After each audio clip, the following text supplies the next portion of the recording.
warahmatullahi wabarakatuh. Nama saya Deva Rahmani Ilyas, NIM 1908031031036. Di sini saya akan membahas tentang teori. Yang pertama, ada probabilitas. Probabilitas adalah peluang kemungkinan terjadinya sebuah peristiwa yang akan terjadi di masa mendatang. Lalu ada distribusi probabilitas, adalah suatu distribusi yang menggambarkan peluang dari sekumpulan variat sebagai pengganti frekuensinya.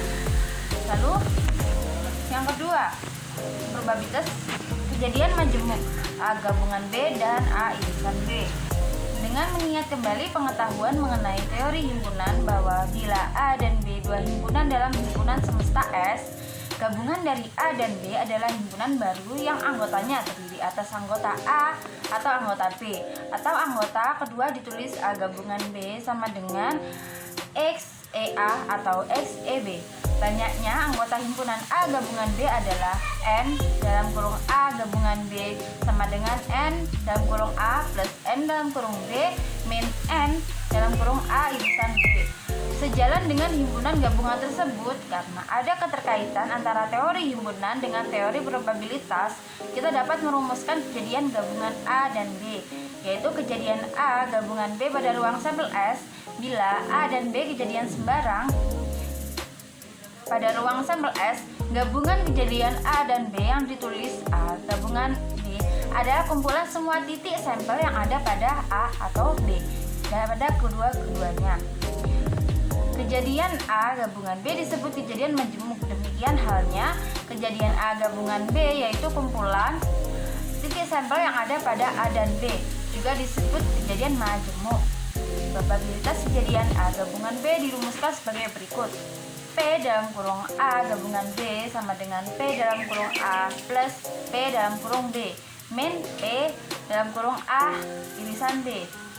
Yang kedua ada P dalam kurung A gabungan B gabungan C sama dengan P dalam kurung A ditambah P dalam kurung B ditambah P dalam kurung C dikurangi P dalam kurung A irisan B dikurangi P dalam kurung A irisan C dikurangi P dalam kurung B irisan C ditambah dalam kurung A irisan B irisan C. Yang ketiga, ada populasi. Populasi adalah jumlah keseluruhan dari satuan-satuan atau individu-individu, institusi, benda-benda, dan seterusnya. Sampel. Sampel adalah bagian dari populasi yang ingin diteliti. Dipandang sebagai suatu pendugaan terhadap populasi, bukan populasi itu sendiri. Parameter adalah ukuran seluruh populasi dalam penelitian yang harus diperkirakan dari yang terdapat di dalam percontohan. Statistik adalah seperangkat metode atau aturan mengenai pengumpulan, analisis, pemrosesan, dan interpretasi pada angka-angka yang menjelaskan data atau pengamatan. Yang keempat ada sampling.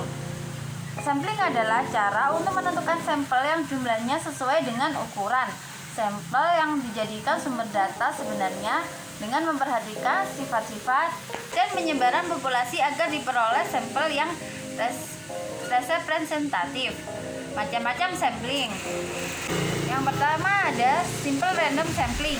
Yang kedua ada systematic random sampling. Yang ketiga ada stratified random sampling. Yang keempat ada cluster random sampling. Yang kelima ada multi-stage sampling. Yang keenam ada purposive sampling. Yang ketujuh ada accidental sampling. Yang kedelapan ada quota sampling. Untuk soal saya akan memilih soal nomor 2. Jadi soalnya seperti ini.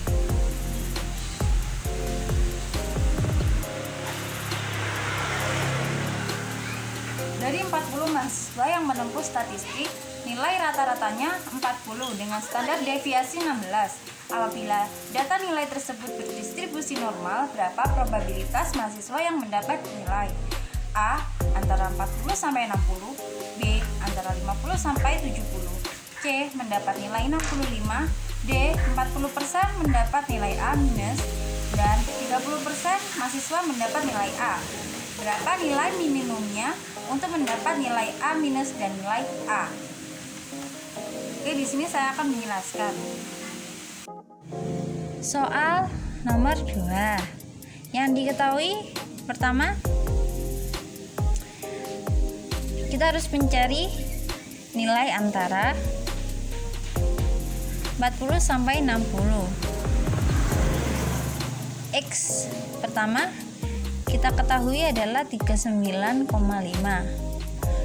Lalu X2 kita ketahui adalah 60,5 dan standar deviasinya adalah 16,50. Lalu kita hitung.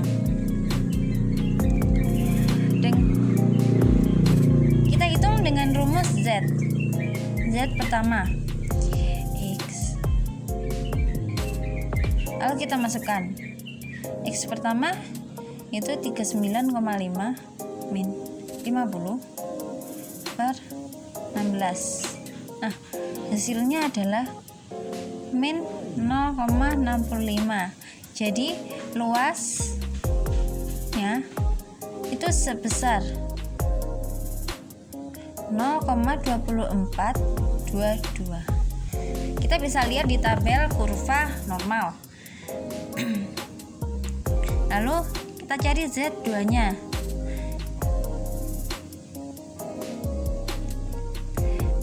X nya 60,5 min 50 16. Hasilnya 0,65 dan luasnya sebesar 0,2422. Jadi probabilitas mahasiswa yang mendapat nilai antara 40 sampai 60 itu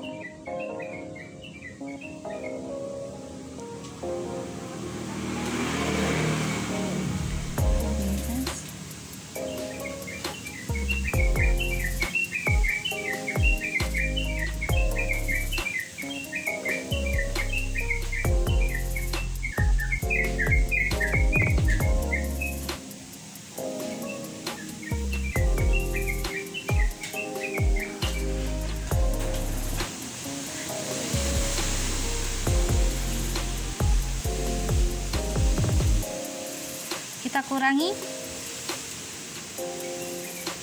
Jadi hasilnya adalah 0,4844. Jadi probabilitasnya mahasiswa yang mendapat nilai antara 40 sampai 60 itu adalah ini.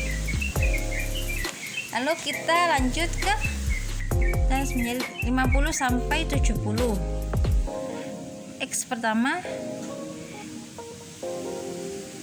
49,5, X2 70,5, standar deviasi 16,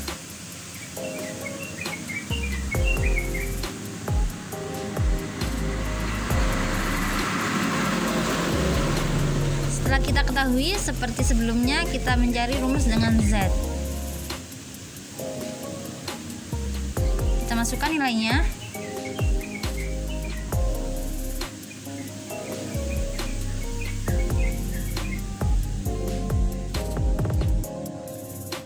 Luasnya sebesar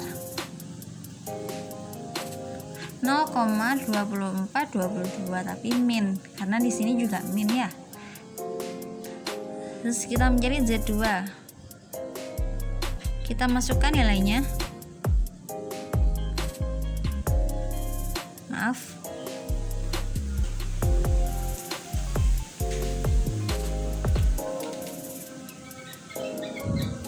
Luasnya sebesar 0,2422. Jadi kita bisa mengetahui probabilitas mahasiswa yang mendapat nilai antara 50 sampai 70 adalah min 0,2422 dikurangi 0,2422, hasilnya 0,4844. Jadi probabilitas mahasiswa yang mendapat nilai antara 50 sampai 70 adalah 0,4844. Lalu kita akan mencari yang mendapat nilai 65.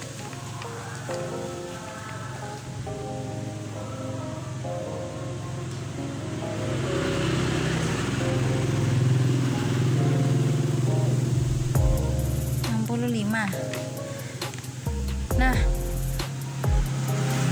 yang kita ketahui X-nya yaitu 65, lalu standar deviasinya 16, 40. Lalu kita mencari menggunakan rumus Z.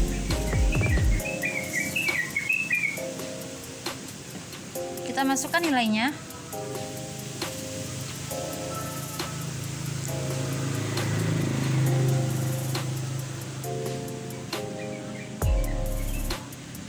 Jadi luasnya sebesar 0,0596.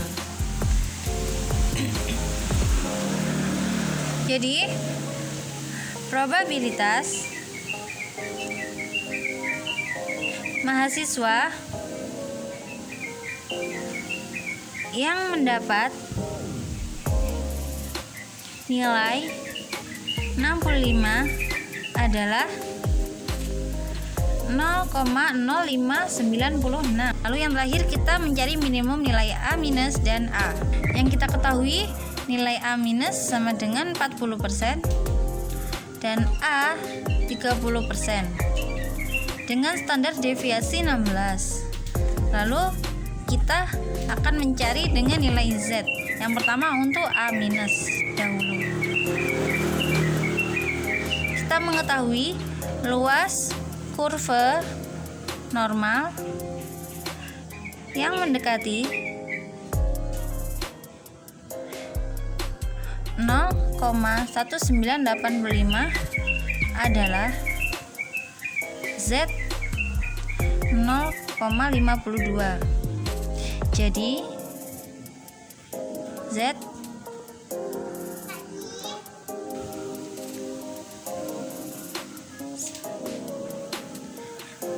X min 20 16 0,52. X sama dengan 16 kali 0,52 ditambah 20. X sama dengan 28,32. Jadi nilai minimum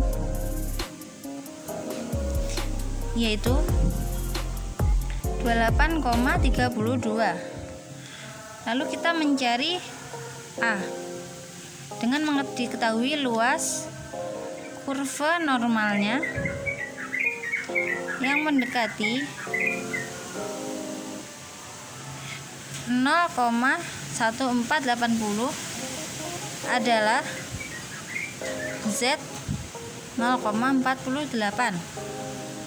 Jadi Z sama dengan